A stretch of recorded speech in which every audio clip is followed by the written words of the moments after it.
ಎಷ್ಟು ಹೊತ್ತು ಮಲಗಿದರೂ ನಿದ್ದೆ ಬರ್ತಾ ಇಲ್ಲ. ಬಹಳ ಹೊತ್ತು ಮಲಗ್ತೀನಿ, ನಿದ್ದೆ ಬರ್ತಾ ಇಲ್ಲ. ಯಾಕೆ ಹೀಗೆ? ಯಾಕೆ ನಿದ್ದೆ ಬರ್ತಾ ಇಲ್ಲ? ಗೊತ್ತಿಲ್ಲ. ಮಲಗಿ ಸ್ವಲ್ಪ ಹೊತ್ತಿಗೆ ನಿದ್ದೆ ಬಂದ್ಬಿಡುತ್ತೆ. ಆಮೇಲೆ ಮಧ್ಯೆ ಎಚ್ಚರ ಆಗ್ಬಿಡುತ್ತೆ. ಆಮೇಲೆ ನಿದ್ದೆ ಬರೋದಿಲ್ಲ. ಯಾಕೆ ಹೀಗಾಗುತ್ತೆ? ಗೊತ್ತಿಲ್ಲ. ಕೆಲವರಿಗೆ ಬೆಳಿಗ್ಗೆ ಒಂದು 2 3 ಗಂಟೆ ಹೊತ್ತಿಗೆ ನಿದ್ದೆ ಬಂದ್ಬಿಡುತ್ತೆ. ಆಮೇಲೆ ಎಚ್ಚರ ಆಗೋದೇ ಇಲ್ಲ. ಯಾಕೆ ಹೀಗೆ?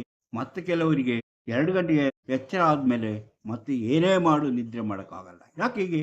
ಗೊತ್ತಿಲ್ಲ. ಹಾಗೆ ಇನ್ನು ಕೆಲವರಿಗೆ ಬೆಳಿಗ್ಗೆ ಆದ ಕೂಡಲೇ ನಿದ್ದೆ ಜೋರಾಗಿ ಬಂದ್ಬಿಡುತ್ತೆ. 8 9 10 ಗಂಟೆ ಆದರೂ ಎಚ್ಚರ ಆಗಲ್ಲ. ಅದ್ಯಾಕೆ ಹೀಗೆ? ಇದೆಲ್ಲವೂ ನಿದ್ರೆಗಿರುವಂತಹ ಸಮಸ್ಯೆ. ತುಂಬ ಜನಕ್ಕೆ ತುಂಬ ರೀತಿಯ ಸಮಸ್ಯೆಗಳಿರ್ತದೆ. ಎಲ್ಲರ ನಿದ್ರೆ ಒಂದೇ ಥರ ಇರೋದಿಲ್ಲ. ಯಾಕೆ ಈ ಥರ ನಿದ್ದೆಗೆಡುವಂಥದ್ದು ಯಾಕೆ ಬರುತ್ತೆ? ನಿದ್ದೆ ಇಲ್ಲದಿದ್ದರೆ ಬಹಳ ಸುಸ್ತಾಗುತ್ತಲ್ಲ. ಯಾಕೆ ನಿದ್ರೆಗೆ ಈ ತೊಂದರೆ?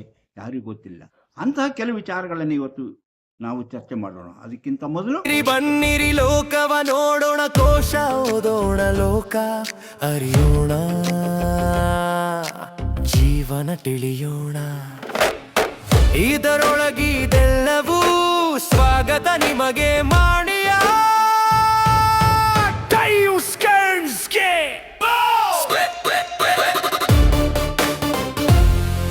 ಎಲ್ಲರಿಗೂ ನಮಸ್ಕಾರ. ಮಾಣಿಯಾ ಟೈಮ್ಸ್ ಯೂಟ್ಯೂಬ್ ಚಾನಲ್ಗೆ ನಿಮಗೆಲ್ಲರಿಗೂ ಸ್ವಾಗತ. ಇಂದು ನಿದ್ರೆಯ ಬಗ್ಗೆ, ಸಮಸ್ಯೆಗಳ ಬಗ್ಗೆ ಮತ್ತೊಂದು ವಿಡಿಯೋವನ್ನು ಮಾಡ್ತಾ ಇದ್ದೇನೆ. ಅಂದರೆ ನಿದ್ರೆ ಇಲ್ಲದೆ ಕಷ್ಟಪಡುವಂತಹ ಬೇಕಾಷ್ಟು ಜನಗಳು ನಮ್ಮಲ್ಲಿದ್ದಾರೆ. ಅದರ ಬಗ್ಗೆ ನನಗೆ ನಿದ್ದೆ ಇಲ್ಲ, ಏನು ಮಾಡಲಿ? ನಿದ್ರೆ ಮಾತ್ರೆ ತಗೊಳ್ತಾ ಇದ್ದೀನಿ. ಒಮ್ಮೆ ನಿದ್ರೆ ಮಾತ್ರೆ ಅಭ್ಯಾಸ ಆಯಿತು ಅಂದರೆ ಅವರು ಮತ್ತೆ ಅದು ಪರ್ಮನೆಂಟ್. ಅದು ಕೊನೆಗೆ ನಮಗೆ ಬೇರೆ ರೀತಿಯ ಹಲವು ರೀತಿಯ ದೈಹಿಕ ಆರೋಗ್ಯ ಸಮಸ್ಯೆಗಳಿಗೆ ಕಾರಣವಾಗುತ್ತದೆ. ಹಾಗಾದರೆ ಇದಕ್ಕೆ ಬೇರೆ ವಿಧಾನಗಳಿವೆಯೇ? ಬೇರೆ ವಿಧಾನಗಳು ಯಾವುದು? ಅಥವಾ ನಿದ್ದೆ ಬರದೇ ಇರೋ ಕಾರಣವೇನು? ಆ ನಿದ್ದೆ ಬರದಿರೋಕ್ಕೆ ಏನಾದರೂ ಕಾರಣ ಇದ್ದರೆ ತಿಳಿಸಿ. ಇಂಥ ವಿಚಾರಗಳು ಜನಗಳಲ್ಲಿ ಮಾತನಾಡುವುದನ್ನು ಕೇಳ್ತೇವೆ. ಅಂದರೆ ಪ್ರತಿಯೊಬ್ಬರಿಗೂ ನಿದ್ರೆ ಎಂಬುದು ಬಹಳ ಮುಖ್ಯವಾದದ್ದು. ನಿದ್ರೆ ಸರಿಯಾಗಿ ಇಲ್ಲದೇ ಇದ್ದರೆ ಅವರ ಜೀವನದಲ್ಲಿ ಚಟುವಟಿಕೆಗಳಿಗೆ ಬಹಳ ತೊಂದರೆ ಆಗುತ್ತೆ. ಪ್ರತಿಯೊಂದು ಕೆಲಸ ಕಾರ್ಯಗಳಿಗೂ ಅವರಿಗೆ ತೊಂದರೆ ಆಗುತ್ತೆ. ಇನ್ನು ನಿದ್ರೆ ಮಾತ್ರೆ ತಗೊಳ್ತಾ ಇದ್ದಾರೆ, ಔಷಧಿ ತಗೊಂಡ್ರು ಅಂದರೆ ಅವರಿಗೆ ಹಗಲು ಹೊತ್ತಿನಲ್ಲೂ ತೂಕಡ್ತಾನೇ ಇರಬೇಕು. ಕೆಲಸದಲ್ಲಿ ಉತ್ಸಾಹವನ್ನೇ ಕಳೆದುಕೊಳ್ತಾರೆ. ಆದ್ದರಿಂದ ಇಂಥ ನಿದ್ರೆಗಿರುವಂತಹ ಔಷಧಿಗಳನ್ನು ತೆಗೆದುಕೊಳ್ಳುವುದು ಸಹ ಅಪಾಯಕಾರಿ. ಹಾಗಾದರೆ ಏನು ಮಾಡಬೇಕು? ಯಾಕೆ ಏನು ಎಂಬುದನ್ನು ತಿಳಿದುಕೊಳ್ಳೋಣ. ಇಂಥ ವಿಚಾರಗಳನ್ನು ಹೊತ್ತು ಬರ್ತಿರುವಂತಹ ಮಾಣಿಯಾ ಟೈಮ್ಸ್ ಯೂಟ್ಯೂಬ್ ಚಾನಲನ್ನು ನೀವು ಇನ್ನೂ ಸಬ್ಸ್ಕ್ರೈಬ್ ಮಾಡಿಲ್ಲವಾದರೆ ಈಗಲೇ ಕೆಳಗೆ ಕಾಣುವ ಸಬ್ಸ್ಕ್ರೈಬ್ ಎಂದು ಬರೆದಿರುವಲ್ಲಿ ಒಮ್ಮೆ ಕ್ಲಿಕ್ ಮಾಡಿ ಸಾಕು, ನೀವು ಸಬ್ಸ್ಕ್ರೈಬ್ ಆಗ್ತೀರಿ. ಅದೇ ರೀತಿ ಪಕ್ಕದಲ್ಲಿ ಕಾಣುವ ಗಂಟೆ ಚಿಹ್ನೆಯನ್ನು ಒಮ್ಮೆ ಕ್ಲಿಕ್ ಮಾಡಿದರೆ ಮಾಣಿಯಾ ಟೈಮ್ಸ್ ಯೂಟ್ಯೂಬ್ ಚಾನಲ್ ಯಾವುದೇ ಹೊಸ ವೀಡಿಯೋ ಅಪ್ಲೋಡ್ ಆದ ಕೂಡಲೇ ನಿಮ್ಮ ಮೊಬೈಲ್ಗೆ ನೋಟಿಫಿಕೇಶನ್ ಬರುವುದರಿಂದ ನೀವು ಎಲ್ಲ ವೀಡಿಯೋಗಳನ್ನು ನೋಡಿ ಹೆಚ್ಚು ಹೆಚ್ಚು ವಿಷಯಗಳನ್ನು ತಿಳ್ಕೊಳ್ಳಲು ಸಾಧ್ಯವಾಗುತ್ತೆ. ಪ್ರತಿಯೊಂದು ವೀಡಿಯೋನ ಆರಂಭದಿಂದ ಕೊನೆವರೆಗೂ ನೋಡಿ, ಲೈಕ್ ಮಾಡಿ, ಶೇರ್ ಮಾಡಿ, ಪ್ರೋತ್ಸಾಹ ಕೊಡಿ. ನೋಡಿ, ನಾವು ನಿದ್ರೆ ಇಲ್ಲದೆ ಕಷ್ಟಪಡುವಂತಹ ಬೇಕಾಷ್ಟು ಜನರನ್ನು ನೋಡ್ತಿದ್ದೇವೆ. ತುಂಬ ಜನರು ಹೇಳ್ತಾರೆ, ಒಂದು ಸ್ವಲ್ಪ ನಿದ್ದೆ ಮಾಡಿಲ್ಲ ರಾತ್ರಿ, ನಾನು ನಿದ್ದೆ ಮಾಡೋಕ್ಕಾಗಲಿಲ್ಲ, ನಿದ್ದೆ ಬರಲಿಲ್ಲ. ಮತ್ತು ಕೆಲವರು ಹೇಳಿದ್ರು ಮಲಗಿದಾಗ ಸ್ವಲ್ಪ ನಿದ್ದೆ ಬಂತು, ಆಮೇಲೆ ನಿದ್ದೆ ಮಾಡೋಕ್ಕಾಗಿಲ್ಲ, ಎಚ್ಚರ ಆಯಿತು, ಆಮೇಲೆ ನಿದ್ರೆ ಇಲ್ಲ. ಆಮೇಲೆ ಕೆಲವರು ಹೇಳ್ತಾರೆ 3 ಗಂಟೆ ಹೊತ್ತಿಗೆ ನಾನು ಸರಿಯಾಗಿ ಮಲಗಿ ನಿದ್ದೆ ಮಾಡಿದಪ್ಪ, ಅಲ್ಲಿವರೆಗೂ ನಿದ್ರೆನೇ ಇಲ್ಲ, ಒದ್ದಾಡಿ ಹೊರಳಾಡಿ ಸಾಕಾಯಿತು ಅಂತ. ಮತ್ತು ಕೆಲವರು ಹೇಳ್ತಾರೆ ನನಗೆ 3 ಗಂಟೆ ಮೇಲೆ ನಿದ್ದೆನೇ ಬರಲಿಲ್ಲ, ಅಲ್ಲಿವರೆಗೂ ನಿದ್ದೆ ಇತ್ತು, ಎಚ್ಚರ ಆಯಿತು, ಆಮೇಲೆ ನಿದ್ದೆ ಇಲ್ಲ, ಭಾಳ ತೊಂದರೆ ಆಯಿತು. ಇನ್ನು ಕೆಲವರು ಹೇಳ್ತಾರೆ ಜೀವನದಲ್ಲಿ ನನಗೆ ಬೆಳಿಗ್ಗೆ ಎದ್ದೇಳೋದಂದರೆ ಆಗೋದೇ ಇಲ್ಲ, ಬೆಳಿಗ್ಗೆ ಚೆನ್ನಾಗಿ ನಿದ್ದೆ ಬಂದರೆ ರಾತ್ರಿ ಇಡೀ ನಿದ್ದೆ ಇರೋದಿಲ್ಲ, ಹೊರಳಾಡಿ ನಾನು ದಿನ ಪೂರ್ತಿ ಕಳೀತೇನೆ, ಒಂದು 3 ಗಂಟೆ 4 ಗಂಟೆ ಹೊತ್ತಿಗೆ ನಿದ್ದೆ ಬಂದುಬಿಡ್ತು, ಮತ್ತೆ ಎಚ್ಚರ ಆಗೋದೇ ಇಲ್ಲ ಹಾಗೆ ಅಂತ. ಪ್ರತಿಯೊಬ್ಬ ಮನುಷ್ಯರು ಈ ರೀತಿಯಲ್ಲಿ ತಮ್ಮ ನಿದ್ರೆಗಿರುವಂಥ ಸಮಸ್ಯೆ ಬಗ್ಗೆ ಹೇಳ್ಕೊಳ್ತಾರೆ. ಹಾಗಾದರೆ ಯಾರು ತಮಗೆ ನಿದ್ರೆ ಬಾರದೇ ಇರೋದಕ್ಕೆ ಕಾರಣವೇನು ಎಂಬುದರ ಬಗ್ಗೆ ಯಾರೂ ಯೋಚನೆ ಮಾಡುವುದಿಲ್ಲ, ಅದರ ಬಗ್ಗೆ ಯಾರೂ ಕೇಳೋದೇ ಇಲ್ಲ. ಹಾಗಾದರೆ ನಾವು ಇವತ್ತು ಆ ವಿಚಾರ ಬಗ್ಗೆ ಸ್ವಲ್ಪ ಚರ್ಚೆ ಮಾಡೋಣ. ಅಂದರೆ ನಿದ್ರೆ ಇಲ್ಲ ಎನ್ನುವುದು ಹಲವು ರೀತಿಯ ಕಾರಣಗಳಿಂದಾಗಿ ನಮ್ಮ ದೈಹಿಕವಾಗಿ ಅದರ ಕೊರತೆ ಇದೆ ಎಂಬುದನ್ನು ತೋರಿಸುವುದು ಅಥವಾ ಅದು ಹೆಚ್ಚಾಗಿದೆ ಎಂಬುದನ್ನು ತೋರಿಸುವುದರ ಸೂಚನೆ ಎಂಬುದನ್ನು ತಿಳ್ಕೋಬೇಕು. ಹೆಚ್ಚಾಗಿದೆ ಅಂದರೆ ಏನು? ಈಗ ನಮಗೆ ಆಸಿಡಿಟಿ ಜಾಸ್ತಿ ಇದೆ. ಆಸಿಡಿಟಿ ಹೆಚ್ಚಾದರೆ ಅದು ನಮ್ಮ ಜೀರ್ಣಾಂಗವನ್ನು ತುಂಬ ತೊಂದರೆ ಕೊಡುತ್ತೆ. ಜೀರ್ಣಾಂಗವನ್ನು ತೊಂದರೆ ಕೊಡುವುದರಿಂದ ನಮಗೆ ಮಲಗಿದ ಕೂಡಲೇ ನಿದ್ದೆ ಬರೋದಿಲ್ಲ, ನಿದ್ದೆ ಮಾಡೋಕ್ಕಾಗೋದಿಲ್ಲ. ಆದ್ದರಿಂದ ನಾವು ಆಸಿಡಿಟಿಯನ್ನು ಕಡಿಮೆ ಮಾಡಿಕೊಂಡಾಗ ಅಂತಹ ಸಮಸ್ಯೆಯಿಂದ ಪರಿಹಾರ ಸಿಗುತ್ತದೆ. ಇನ್ನು ಕೆಲವರಿಗೆ ಏನಾಗುತ್ತಂದರೆ ಅವರಿಗೆ ಮಧ್ಯದಲ್ಲಿ ಎಚ್ಚರ ಆಗುತ್ತೆ. ಯಾಕೆ ಎಚ್ಚರ ಆಗುತ್ತಂದರೆ ಅವರಲ್ಲಿ ಗ್ಲೂಕೋಸಿನ ಅಂಶ ಹೆಚ್ಚಾಗಿರ್ಬೋದು, ರೆಸಿಸ್ಟೆನ್ಸಿ ಆಗಿರ್ಬೋದು. ಗ್ಲೂಕೋಸ್ ಅಂದರೆ ಸಕ್ಕರೆ ಕಾಯಿಲೆ, ಇಂತಹ ಜನರಿಗೆ ಮಧ್ಯೆ ಎಚ್ಚರ ಆಗ್ಬಿಡುತ್ತೆ, ಮತ್ತೆ ನಿದ್ದೆ ಬರೋದಿಲ್ಲ. ಅದು ಅವರಲ್ಲಿರುವಂತಹ ಸಮಸ್ಯೆ. ಅದು ಇದೆಯೇ ಎಂಬುದನ್ನು ನಾವು ನೋಡಿಕೊಂಡು ಅದರ ಬಗ್ಗೆ ತಿಳಿದಾಗಲೇ ನಮಗೆ ಈ ರೀತಿಯಲ್ಲಿ ನಿದ್ರೆಗಿರುವಂತಹ ಸಮಸ್ಯೆಯನ್ನು ಪರಿಹರಿಸಿಕೊಂಡು ನಿದ್ದೆ ಮಾಡಲು ಸಾಧ್ಯವಾಗುತ್ತದೆ. ಇನ್ನು ಪೋಷಕಾಂಶದ ಕೊರತೆ ನಮ್ಗೆ ಗೊತ್ತಿದೆಯಾ? ಆಸಿಡಿಟಿ ಇರೋ ಯಾವುದೋ ಮೆಗ್ನೀಷಿಯಮಿನ ಕೊರತೆ ಇರ್ಬೋದು, ಪೋಷಕಾಂಶದಲ್ಲಿ ಈ ಕಬ್ಬಿಣದ ಅಂಶದ ಕೊರತೆ ಇರ್ಬೋದು ನಮ್ಮ ಆಹಾರದಲ್ಲಿ, ಅಥವಾ ಇನ್ಯಾವುದಾದ್ರೂ ಒಂದು ವಸ್ತುವಿನ ಕೊರತೆಯಿಂದಾಗಿ ಅದನ್ನು ಅದು ತೋರಿಸುತ್ತೆ, ನಿಮ್ಮನ್ನು ಮಧ್ಯದಲ್ಲಿ ಎಚ್ಚರಗೊಳಿಸುತ್ತೆ, ಆಮೇಲೆ ಅದು ನಿದ್ರೆ ಮಾಡೋಕ್ಕೆ ಬಿಡುವುದಿಲ್ಲ. ಇನ್ನು ಕೆಲವರಿಗೆ ಥೈರಾಯ್ಡಿನ ಸಮಸ್ಯೆ ಇರುತ್ತೆ. ಥೈರಾಯ್ಡ್ ಅವರು ಏನು ಮಾಡ್ತಾರೆ ಅಂದರೆ, ಅವರಿಗೆ ನಿದ್ದೆ ಹೆಚ್ಚಾಗಿ ಕಂಡು ಬರುತ್ತೆ, ಆದರೂ ಅವರಿಗೆ ನಿದ್ದೆ ಸಾಕಾಗುವುದಿಲ್ಲ.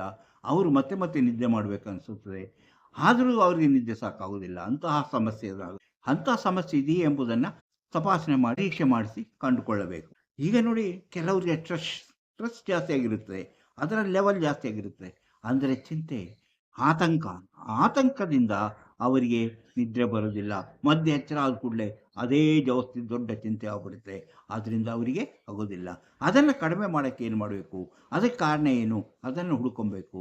ಹಾಗೆ ಕಾರಣವನ್ನು ಹುಡುಕಿ ಅದನ್ನು ನಿವಾರಿಸಿಕೊಂಡ್ರೆ ಅವರಿಗೆ ಸುಖವಾಗಿ ನಿದ್ದೆ ಮಾಡಬಹುದು.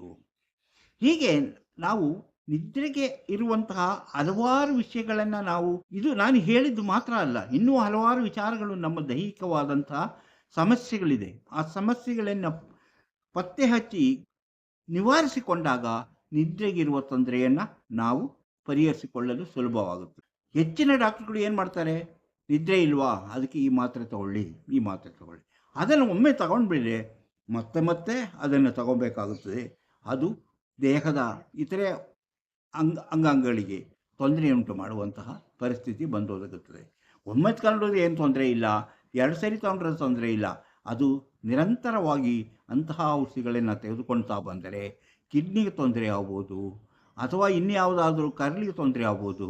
ಇಂತಹ ಹಲವಾರು ತೊಂದರೆಗಳಿಗೆ ಸಿಕ್ಕೋಗಬೇಕಾಗುತ್ತೆ. ಆದ್ದರಿಂದ ನಾವೇನು ಮಾಡಬೇಕು, ಕಾರಣ ಕಂಡುಹಿಡಿಯುವಂತಹ ತಜ್ಞರಾದ ವೈದ್ಯರಲ್ಲಿಗೂ ಹೋಗಿ ಇದಕ್ಕೆ ಏನು ಕಾರಣ, ನನ್ನಲ್ಲಿ ಆಸಿಡಿಟಿ ಜಾಸ್ತಿ ಇದೆಯೇ, ಪ್ರೆಷರ್ ಜಾಸ್ತಿ ಆಗಿದೆಯೇ, ಥೈರಾಯ್ಡಿನ ಕೊರತೆ ಇದೆಯೇ, ಗ್ಲೂಕೋಸಿನ ಕೊರತೆ ಇದೆ, ಅಥವಾ ಅದರ ತೊಂದರೆ ಇದೆಯೇ, ಅಥವಾ ಪೋಷಕಾಂಶದ ಕೊರತೆ ಇದೆಯೇ ಎಂಬುದನ್ನೆಲ್ಲವನ್ನು ಅವರು ಟೆಸ್ಟ್ ಮಾಡ್ತಾರೆ.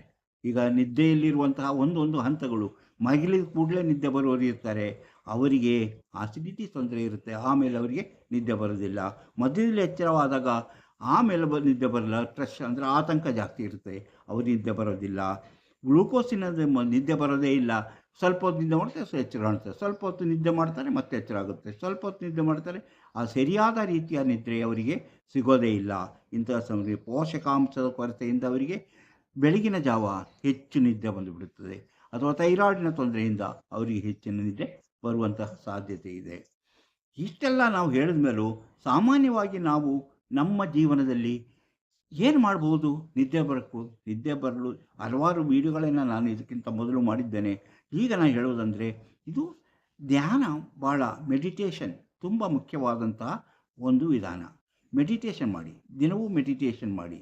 ಮೆಲೋಟಿನನ್ನು ಅದರ ನಿಯಂತ್ರಣ ಚೆನ್ನಾಗಿರಬೇಕು. ಮೆಲೋಟಿನ್ ಚೆನ್ನಾಗಿ ಉತ್ಪಾದನೆ ಆದರೆ ಸಾಕ, ದೇಹದಲ್ಲಿ ಆ ಗ್ರಂಥಿಯಿಂದ ಉತ್ಪಾದನೆ ಆಗುವಂತಹ ಸ್ಥಿತಿ ಬಂದಾಗ ನಮಗೆ ನಿದ್ದೆ ಚೆನ್ನಾಗಿ ಬರುತ್ತೆ. ಮೆಲೋಟಿನ್ ಉತ್ಪಾದನೆ ಆಗಬೇಕು. ಅದಕ್ಕೆ ಏನು ಮಾಡಬೇಕು, ಧ್ಯಾನ ಮಾಡಬೇಕು. ನಮ್ಮ ಆಹಾರದಲ್ಲಿ ಒಂದು ನಿಯಂತ್ರಣ ತರಬೇಕು. ಯಾವಾಗ ಯಾವುದನ್ನು ಹೆಚ್ಚು ತಿಂದಾಗ ನಮಗೆ ಇಂಥ ಪರಿಸ್ಥಿತಿ ಬರುತ್ತೆ ಅಂತ ನೋಡಬೇಕು. ಕೆಲವು ಹಾಲು ಕುಡಿದ್ರೆ ನಿದ್ದೆ ಬರೋದಿಲ್ಲ, ಬಿಸಿ ಹಾಲು ಕುಡಿದ್ರೆ ನಿದ್ದೆ ಬರುತ್ತೆ ಅಂತ ಹೇಳ್ತಾರೆ, ಅದು ಸಾಯಂಕಾಲ. ಆದರೆ ಕೆಲವರಿಗೆ ಅದು ನಿದ್ದೆಯನ್ನು ಕೆಡಿಸುತ್ತೆ, ಯಾಕಂದರೆ ಅವರ ಜೀರ್ಣಾಂಗದಲ್ಲಿ ಅದು ಹೆಚ್ಚಿನ ಒತ್ತಡವನ್ನು ಉಂಟು ಮಾಡುವಂಥ ಸಾಧ್ಯತೆ ಇದೆ. ಯಾವುದರಿಂದ ಹಾಲು ಸಹ ಕೆಲವೊಮ್ಮೆ ತೊಂದರೆ ಕೊಡುವಂಥದ್ದು. ಇನ್ನು ಕಡಲೆ ಬೀಜ ಆಗಿರ್ಬೋದು, ಹುರುಗಡಲೆ ಆಗಿರ್ಬೋದು, ಇಂತಹ ವಸ್ತುಗಳು ತಿನ್ನುವುದರಿಂದನೂ ನಿದ್ದೆಗೆ ತೊಂದರೆ ಆಗುವಂತಹ ಆಸಿಡಿಟಿ ಬರ್ಬೋದು. ಅಂತಹ ತೊಂದರೆಯಿಂದ, ಅಥವಾ ಫಂಗಸ್ಸಿನ ತೊಂದರೆಯಿಂದ, ಅಥವಾ ನಮ್ಮ ದೇಹದಲ್ಲಿರುವಂತಹ ವರ್ಮ್ಸ್ ಅಂದರೆ ಏನು ಗೊತ್ತಲ್ಲ, ಜಂತು ಹುಳಗಳ ಅದರ ಅಭಾವ ಅಥವಾ ಅದು ಹೆಚ್ಚಾದಾಗ ನಿದ್ರೆಯನ್ನು ಕೆಡಿಸುತ್ತದೆ, ನಿದ್ದೆ ಬರೋದಿಲ್ಲ. ಹೀಗೆ ಅದುದರಿಂದ ನಾವೇನು ಮಾಡ್ಬೋದು, ತಜ್ಞ ವೈದ್ಯರನ್ನು ಈ ಇಂತಹ ನಿದ್ರೆಗೆ ಸಂಬಂಧಪಟ್ಟಂತಹ ಅಂದರೆ ನರರೋಗ ತಜ್ಞರಾದಂತಹ ವೈದ್ಯರಲ್ಲಿ ಹೋಗಿ ಸರಿಯಾದ ರೀತಿಯಲ್ಲಿ ವಿವರ ಕೊಟ್ಟು ಅದನ್ನು ದೈಹಿಕವಾದ ಪರೀಕ್ಷೆಗಳನ್ನು ಮಾಡಿಸಿ ನಮ್ಮ ನಿದ್ರೆಗೆ ತೊಂದರೆ ಕೊಡುವಂತಹ ಕಾರಣ ಏನು ಎಂಬುದನ್ನು ತಿಳಿದುಕೊಂಡು ಅದರಂತೆ ಚಿಕಿತ್ಸೆ ಪಡಿಸಿಕೊಂಡಾಗ ಅಥವಾ ಅವರು ಹೇಳುವಂಥ ಸಲಹೆ ಸೂಚನೆಗಳಂತೆ ಜೀವನ ಮಾಡಿದಾಗ ಆಹಾರ ಕ್ರಮಗಳಲ್ಲಿ ನಿಯಂತ್ರಣ ತಂದಾಗ ನಾವು ಸುಖವಾಗಿ ನಿದ್ರೆ ಮಾಡಲು ಸಾಧ್ಯ. ಆಕ್ಯುಪಂಕ್ಚರ್ ಇದೆ, ಆಕ್ಯುಪ್ರೆಷರ್ ಇದೆ. ಇಂತಹ ವಿದ್ಯೆಗಳು ಸಹ, ಇಂತಹ ಪ್ರಯೋಗಗಳಿಂದ ಸಹ ಸಾಕಷ್ಟು ಜನರು ಉಪಯೋಗ ಪಡೆಯುತ್ತಿದ್ದಾರೆ. ಆಹಾರ ಕ್ರಮದಿಂದ ಸಾಕಷ್ಟು ಉದ್ಯೋಗ ನಮ್ಮ ನಿದ್ರೆಗೆ ಬೇಕಾದಂತಹ ಕ್ರಮಗಳನ್ನು ಅನುಸರಿಸುತ್ತಿದ್ದಾರೆ. ಅದಕ್ಕೆ ಮೊದಲನೇದಾಗಿ ನಾವು ಮಾಡಬೇಕಾಗಿದ್ದು ಯಾವುದು? ನಮ್ಮ ಆರೋಗ್ಯದಲ್ಲಿರುವಂತಹ ಈ ಸಮಸ್ಯೆ ಏನು, ನಮ್ಮ ದೈಹಿಕವಾದ ಸಮಸ್ಯೆ ಏನು ಎಂಬುದನ್ನು ಪತ್ತೆ ಮಾಡಬೇಕು. ನಿದ್ರೆ ಇಲ್ಲದೇ ಇರುವುದು ನಮ್ಮ ದೇಹದಲ್ಲಿರುವಂತಹ ಕೆಲವು ಕೊರತೆಗಳು ಅಥವಾ ಕೆಲವು ಹೆಚ್ಚಿನ ಪ್ರಮಾಣದಲ್ಲಿ ಇರುವುದೇ ಆಗಿರುತ್ತದೆ. ಆದ್ದರಿಂದ ಅದನ್ನು ಪತ್ತೆ ಮಾಡಬೇಕು. ಸಾಮಾನ್ಯವಾಗಿ ಮೆಡಿಟೇಷನ್ ಉತ್ತಮವಾದದ್ದು. ಆರೋಗ್ಯ ಕಾಪಾಡಬೇಕಾದ್ರೆ ಸರಿಯಾದ ರೀತಿಯ ಆಹಾರ ಕ್ರಮ ಯಾವುದರಿಂದ ನಮಗೆ ನಿದ್ದೆಗೆಡುತ್ತದೆ ಎಂಬುದನ್ನು ತಿಳಿದುಕೊಂಡು ಅದನ್ನು ತಿನ್ನದೆ, ರಾತ್ರಿ ಹೊತ್ತಾಗಲಿ ತಿನ್ನದೇ ಇರುವುದು. ಆಮೇಲೆ ಮೊದಲೇ ಹೇಳಿದಾಗೆ ಹೆಚ್ಚು ಹೊತ್ತು ಮಲಗುವುದಕ್ಕಿಂತ ಮೊದಲೇ ಸ್ಕ್ರೀನ್ಗಳನ್ನು, ಅಂದರೆ ನಮ್ಮ ಟಿ ವಿ ಆಗಿರ್ಬೋದು, ಮೊಬೈಲ್ ಆಗಿರ್ಬೋದು, ಕಂಪ್ಯೂಟರ್ ಆಗಿರ್ಬೋದು, ಅದನ್ನೆಲ್ಲವನ್ನು ಆಫ್ ಮಾಡಿಟ್ಟು ಸ್ವಲ್ಪ ಹೊತ್ತು ಮಾತಾಡ್ತಾ ಕುಳಿತುಕೊಂಡ ಮೇಲೆ ಹೋಗಿ ಮಲಗಿದ್ರೆ ನಿದ್ದೆ ಬರುತ್ತೆ. ಆದರೂ ಅದೇ ರೀತಿ ರೂಮಿನಲ್ಲಿ ಸ್ವಲ್ಪ ಕತ್ತಲೆ ಇರಬೇಕು, ಬೆಳಕಿರಬಾರ್ದು. ಅಂಥ ಪರಿಸ್ಥಿತಿಯಲ್ಲಿ ನಿದ್ದೆ ಬರುತ್ತೆ. ಹಾಗೆಯೇ ಆ ಮಲಗಿರೋ ರೂಮಿನಲ್ಲಿ ನಮ್ಮ ದೇಹಕ್ಕಿಂತ ಕೊಂಚ ಕಡಿಮೆ ಉಷ್ಣಾಂಶವನ್ನು ಇರುವಂತೆ ಏರ್ಪಾಡು ಮಾಡಿಕೊಳ್ಳಬೇಕು. ಆಮೇಲೆ ಅದೇ ರೀತಿ ನಾನು ಹೇಳಿದ ತೀಟಾ ಮೆಡಿಟೇಷನ್ ಭಾಳ ಮುಖ್ಯವಾದದ್ದು. ತೀಟಾ ಮೆಡಿಟೇಷನ್ನಿಂದ ತುಂಬ ಜನಕ್ಕೆ ಅನುಕೂಲವಾಗಿದೆ. ಅವರು ಅದನ್ನು ಅನುಸರಿಸ್ತಾ ಬಂದರೆ ನಿದ್ದೆ ಮಾಡ್ಬೋದು. ಊಟ ಆದಮೇಲೆ 100-200 ಅಡಿ ಓಡಾಡಿದ ಮೇಲೆ ಆಮೇಲೆ ಹೋಗಿ ಮಲಗುವುದು. ಆಮೇಲೆ ಮಲಗುವುದಕ್ಕಿಂತ ಮೊದಲು ಸ್ನಾನ ಮಾಡುವುದು, ಅದು ಒಂದು ಉತ್ತಮವಾದ ವಿಧಾನ. ಈ ರೀತಿ ಹಲವು ವಿಧಾನಗಳನ್ನು ಸಾಮಾನ್ಯವಾಗಿ ನಾವು ನಿದ್ದೆಗಾಗಿ ಮಾಡಬಹುದಾದರೂ ಸಹ ನಮ್ಮಲ್ಲಿರುವಂತಹ ಈ ಆಸಿಡಿಟಿನೋ, ಸ್ಟ್ರೆಸ್ ಅಂದರೆ ಆತಂಕ, ಥೈರಾಯ್ಡಿನ ಕೊರತೆನೋ, ಗ್ಲೂಕೋಸಿನ ತೊಂದರೆನೋ ಅಥವಾ ಪೋಷಕಾಂಶದ ಕೊರತೆನೋ ಎಂಬುದನ್ನು ನಾವು ತಿಳಿದುಕೊಂಡು ಅದಕ್ಕೆ ಬೇಕಾದ ರೀತಿಯಲ್ಲಿ ಚಿಕಿತ್ಸೆಯನ್ನು ಮಾಡಿಸಿಕೊಂಡಾಗ ಮಾತ್ರ ನಾವು ಸುಖವಾಗಿ ನಿದ್ದೆ ಮಾಡಲು ಸಾಧ್ಯ. ಇಲ್ಲದೆ ನಾವು ಸುಮ್ಮನೆ ಏನೇನೋ ಮಾಡಿದರೂ ನಮಗೆ ಸರಿಯಾಗಿ ನಿದ್ದೆ ಬರೋದಿಲ್ಲ. ಕೆಲವರಿಗೆ ನಿದ್ದೆ ಬರುತ್ತೆ, ಯಾಕಂದರೆ ಈ ಕೊರತೆಯನ್ನು ಯಾರಿಗಾದರೂ ಆತಂಕ ಇದ್ದಾಗ ಅವರು ಮೆಡಿಟೇಷನ್ ಮಾಡುವುದರಿಂದ ಅದರ ಕಡಿಮೆ ಆಗುತ್ತದೆ. ಆಸಿಡಿಟಿ ಇದ್ದಾಗ ಕೆಲವರಿಗೆ ಕೆಲವು ಆಹಾರದಿಂದ ಕಡಿಮೆ ಆಗುತ್ತೆ. ನಾವು ಹೇಳುವಂಥ ಕೆಲವು ಜ್ಯೂಸ್ಗಳು ಅದನ್ನು ಕುಡಿದಾಗ ಅದು ಕಡಿಮೆ ಆಗುತ್ತೆ. ಹೀಗೆ ಕೆಲವದನ್ನೇನು ಆಗುತ್ತೆ. ಆದರೆ ಗ್ಲೂಕೋಸ್ ಅಂತ ಇರುವಂತಹ ಗ್ಲೂಕೋಸಿಂದ ಹೆಚ್ಚುವುದರಿಂದ, ಅಂದರೆ ಸಕ್ಕರೆ ಕಾಯಿಲೆಯ ಹೆಚ್ಚಿರುವುದರಿಗೆ ನಿದ್ದೆ ಮಾಡಲು ಈ ರೀತಿ ನಾವು ಹೇಳಿದಂತಹ ಆ ಪ್ರಯೋಗಗಳಿಂದ ಅಥವಾ ಈ ರೀತಿಯ ಸಣ್ಣ ಸಣ್ಣ ಪ್ರಯೋಗಗಳಿಂದ ನಿದ್ದೆ ಮಾಡಲು ಸಾಧ್ಯವಾಗುವುದಿಲ್ಲ. ಅಂಥವರು ಅಯ್ಯೋ ನೀವು ಹೇಳ್ದಂಗೆ ಮಾಡಿದೆ ಏನು ನಿದ್ದೆ ಬರಲಿಲ್ಲ ಎಂದು ಹೇಳ್ತಾರೆ. ಆದ್ದರಿಂದ ಅಂತಹ ಪ್ರಾಬ್ಲಮ್ ಇರುವವರು ಅದು ವೈದ್ಯರಲ್ಲಿಗೆ ಹೋಗಿ ಅವರ ಸಲಹೆಯನ್ನು ಪಡೆಯುವುದು ಅತಿ ಮುಖ್ಯ. ಉಳಿದಂತೆ ನೀವು ಧ್ಯಾನ ಮಾಡುವುದು ಆಗಲಿ ಅಥವಾ ವಾಕ್ ಮಾಡುವುದಾಗಲಿ, ಸ್ನಾನ ಮಾಡುವುದಾಗಲಿ ಅಥವಾ ನಿಮ್ಮ ಆಕ್ಯುಪ್ರೆಷರ್ ಪಾಯಿಂಟ್ಗಳನ್ನು ಒತ್ತುವುದಾಗಲಿ ಇದರಿಂದ ಉಪಯೋಗ ಇದೆ. ಹೀಗೆ ನೀವು ಪ್ರತಿಯೊಬ್ಬರು ನಿದ್ದೆಗೆ ಯಾರಿಗೆ ತೊಂದರೆ ಇದೆಯೋ ಅಂಥವರು ಇಂತಹ ಎಲ್ಲ ವಿಚಾರಗಳನ್ನು ತಿಳಿದುಕೊಂಡು ಸರಿಯಾದ ರೀತಿಯಲ್ಲಿ ಜೀವನದಲ್ಲಿ ಅಳವಡಿಸಿಕೊಂಡಾಗ ಅವರು ಸುಖವಾಗಿ ನಿದ್ದೆ ಮಾಡಲು ಸಾಧ್ಯ. ಇಂತಹ ವಿಚಾರಗಳು ನಿಮಗೆ ಇಷ್ಟವಾದರೆ ಈಗಲೇ ಲೈಕ್ ಮಾಡಿ, ಶೇರ್ ಮಾಡಿ, ಪ್ರೋತ್ಸಾಹ ಕೊಡಿ. ಅದೇ ರೀತಿ ನೀವಿನ್ನೂ ಮಾಣಿಯಾಟ್ ಟೈಮ್ಸ್ ಯೂಟ್ಯೂಬ್ ಚಾನಲನ್ನು ಸಬ್ಸ್ಕ್ರೈಬ್ ಮಾಡಿಲ್ಲವಾದರೆ ಈಗಲೇ ಕೆಳಗೆ ಕಾಣುವ ಸಬ್ಸ್ಕ್ರೈಬ್ ಎಂದು ಬರೆದಿರುವ ಇಲ್ಲಿ ಒಮ್ಮೆ ಕ್ಲಿಕ್ ಮಾಡಿ ಸಾಕು, ನೀವು ಸಬ್ಸ್ಕ್ರೈಬ್ ಆಗ್ತೀರಿ. ಅದೇ ರೀತಿ ಪಕ್ಕದಲ್ಲಿ ಕಾಣುವ ಗಂಟೆ ಚಿಹ್ನೆಯನ್ನು ಒಮ್ಮೆ ಕ್ಲಿಕ್ ಮಾಡಿದರೆ ಮಾಣಿಯಾಟ್ ಟೈಮ್ಸ್ ಯೂಟ್ಯೂಬ್ ಚಾನಲ್ ಯಾವುದೇ ಹೊಸ ವೀಡಿಯೋ ಅಪ್ಲೋಡ್ ಆದ ಕೂಡಲೇ ನಿಮ್ಮ ಮೊಬೈಲಿಗೆ ನೋಟಿಫಿಕೇಷನ್ ಬರುವುದರಿಂದ ನೀವು ಎಲ್ಲ ವೀಡಿಯೋ ನೋಡಿ ಹೆಚ್ಚು ಹೆಚ್ಚು ವಿಷಯಗಳನ್ನು ತಿಳ್ಕೊಂಡು ನಿಮ್ಮ ಜೀವನಕ್ಕೆ ಯಾವುದು ಅವಶ್ಯಕವೋ ಅದನ್ನು ಅಳವಡಿಸಿಕೊಂಡಾಗ ನೀವು ಜೀವನದಲ್ಲಿ ಯಶಸ್ವಿಯಾಗ್ತೀರಿ, ಸಂತೋಷಕರವಾದ ಜೀವನ ನಡೆಸಲು ಸಾಧ್ಯವಾಗುತ್ತದೆ. ಇಂತಹ ಮತ್ತೊಂದು ವಿಡಿಯೋದೊಂದಿಗೆ ಮತ್ತೆ ಬರುತ್ತೇನೆ. ಇಷ್ಟು ಹೊತ್ತು ಈ ವಿಡಿಯೋ ನೋಡಿದ ನಿಮಗೆಲ್ಲರಿಗೂ ಧನ್ಯವಾದ.